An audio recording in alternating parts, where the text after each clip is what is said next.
اگر حکومت چاہے تو اس کا ابتدا کر سکتی ہے، اور عمران خان صاحب نے محمود خان اچکزئی صاحب کو اس حوالے سے ایک مینڈیٹ بھی دے دیا ہے کہ وہ ان کے حوالے سے بات کر سکتے ہیں۔ تو اس کے لیے ضروری نہیں ہے کہ وہ پی ٹی آئی سے براہ راست بات کریں، محمود خان اچکزئی صاحب سے بات کا آغاز کر سکتے ہیں وزیر اعظم۔ بالکل، دیکھیں میں اس کو مزید وضاحت کر لوں۔ جی جی، ہماری پارٹی کا تو کیٹیگریکلی موقف یہ ہے کہ ہمارا مینڈیٹ چوری کیا گیا ہے، ہم اس حکومت کو جعلی حکومت سمجھتے ہیں، لیکن پھر بھی راستہ دینے کے لیے عمران خان نے اچکزئی صاحب نے جو کوئی میسج بھیجا عمران خان کو کہ میں بات کرنا چاہتا ہوں، آپ بتائیں کیا کروں نہ کروں۔ خان صاحب نے کہا کہ آپ چونکہ ایک لیڈر ہے ایک الائنس کے، تو میں آپ کو روک نہیں رہا، آپ دیکھ رہے ہیں کیا اپرچونٹیز ہو سکتی، کیا آپشنز ہو سکتی ہیں، کیا ایجنڈا ہو سکتا ہے، مطلب آپ اپنی طرف سے جو کچھ کرنا چاہتے ہیں میں اس کو رکاوٹ نہیں بننا۔ ویسے آپ خود اسد قیصر صاحب اب نہیں بلکہ حکومت کے زمانے سے بھی اس بات چیت میں براہ راست آپ خود شریک رہے ہیں، کوششوں میں شریک رہے ہیں، یہ تمام آپ کا اس معاملے میں کافی وسیع تجربہ ہے۔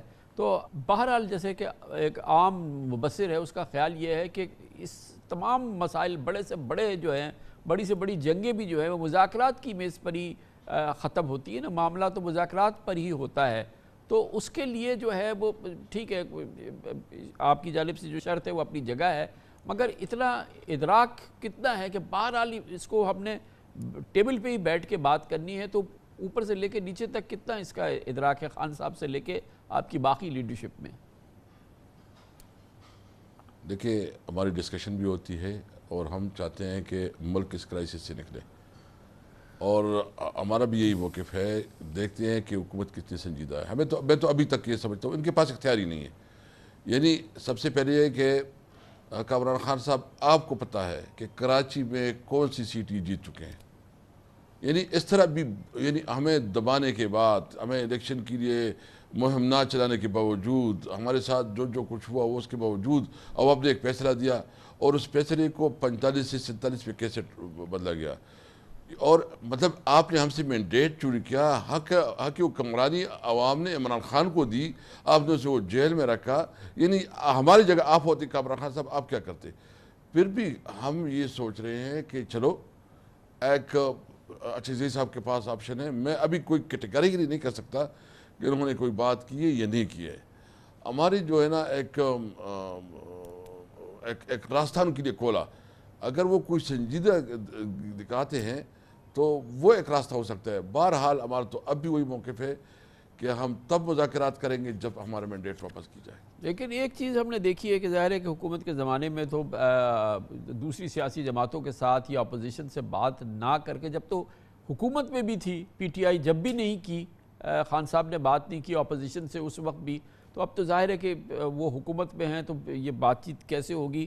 لیکن یہ بہرحال ایک آدھ چھوٹی موٹی ڈیولپمنٹس ہوئی ہے دوسری سیاسی جماعتوں کے حوالے سے۔ جے یو آئی کے ساتھ جو آپ کے رابطے ہوئے، جو ملاقاتیں ہوئی مولانا فضل الرحمان کے ساتھ، اس حوالے سے بتائیے۔ دوسری جانب مولانا فضل الرحمان بہت ہی ایک ہارڈ لائن لیے ہوئے ہیں، اور بہت ہی شاید بہت سارے لوگوں کے لیے بے پناہ پریشانی کا بھی باعث ہے۔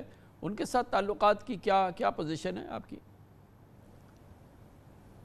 کل بھی ہماری میٹنگ ہوئی ہے، آپ نے کوئی دیکھا ہوگا سوشل میڈیا پہ، ہمارے اچکزئی صاحب کی ایک انفارمل میٹنگ ہوئی ہے، کوئی فارمل نہیں ہوا، ادھر ہمارے جو اپوزیشن نوز لابیز ہے اس میں ہماری میٹنگ ہوئی ہے، اور انشاءاللہ ہم ایک مشاورت کے مرحلے سے گزر رہے ہیں۔ بہت جلد مجھے امید ہے کہ ہمارے معاملات طے ہو جائیں گے۔ ہم نے ایک کمیٹی کی طرف سے اپنی طرف سے 5 رکنی کمیٹی کے نام دیے ہیں، مولانا صاحب بھی 1-2 دن میں دے دیں گے، تو جو ہمارے آپس میں معاملات ہے یا اگر کوئی تحفظات ہے تو وہ اس میں سارے کچھ ایڈریس ہو جائیں گے۔ اور ہم ابھی تو ہم نے فیصلہ کیا ہے کہ اس ملک کو آئین اور قانون کے مطابق چلانا ہے۔ یہ ملک جس کا پارلیمنٹ جو ہے سپریم ہونا چاہیے، پارلیمنٹ کے پاس سارے اختیارات ہونے چاہیے، عدلیہ آزاد ہونا چاہیے، اور جو کنسٹیٹیوشن ہے وہ سپریم ہونا چاہیے، supremacy of constitution, rule of law. یعنی یہ اگر ہماری حکومت ہوگی تو ہم بھی اس کی پابند ہوگی، کوئی اور ہوگا تو اس کے وہ بھی پابند ہوں گے۔ یہ ملک اس وقت ملک کے اوپر، اسٹیٹ کے اوپر جو ہے نا ایک نوجوانوں کی اعتماد جو ہے نا وہ ختم ہو رہی ہے، کیونکہ ملک میں ظلم کا نظام ہے، ملک میں اس وقت جو ہے نا انارکی ہے، ملک میں کوئی میرٹ نہیں ہے، کوئی انصاف نہیں ہے۔ تو ملک جس طرف جا رہا ہے، جب تک ملک میں قانون اور آئین کی حکمرانی نہیں ہوگی ملک آگے نہیں بڑھے گا۔ تو اس پہ ہم اس 1 پوائنٹ ایجنڈا پہ تمام پولیٹیکل پارٹیز کو اکٹھا کر رہے ہیں، اور مجھے امید ہے کہ انشاءاللہ تعالیٰ یہ ہمارے لیڈر کا بھی مشن ہے اور میرا بھی زندگی کا مشن ہے کہ اللہ تعالیٰ میرے ہاتھ سے یہ کام کروائے کہ ملک میں آئین کی بالادستی ہو، تو یہ بہت بڑی بات ہوگی۔ انشاءاللہ مجھے امید ہے کہ یہ جو ہمارا موومنٹ ہے یہ آئین کی بالادستی کے لیے آگے بڑھے گی۔ تھینک یو سر، بہت بہت شکریہ جناب اسد قیصر ہمارے ساتھ موجود تھے، سابق اسپیکر قومی اسمبلی، پاکستان تحریک انصاف کے چوٹی کے رہنما۔ Commercial break. گزشتہ 24 گھنٹے میں بہرحال پی ٹی آئی کے لیے ایک اچھی خبر آئی، ان کی ہمت بڑھی جب امریکی کانگریس سے یہ خبر آئی کہ وہاں پہ ایک بہت بڑی بھاری اکثریت نے الیکشنز کو مسترد کیا ہے، انہیں دھاندلی زدہ قرار دیا ہے۔ یہ ایک الگ بات ہے کہ عمران خان ہمیشہ امریکہ کو اپنی جو ان کی حکومت سے برخاستگی ہوئی ہے اس کا ذمہ دار قرار دیا ہے، لیکن کل امریکہ سے پورا پی ٹی آئی بہت خوش تھا۔ اسی بات کرتے ہیں چھوٹے سے وقفے کے بعد۔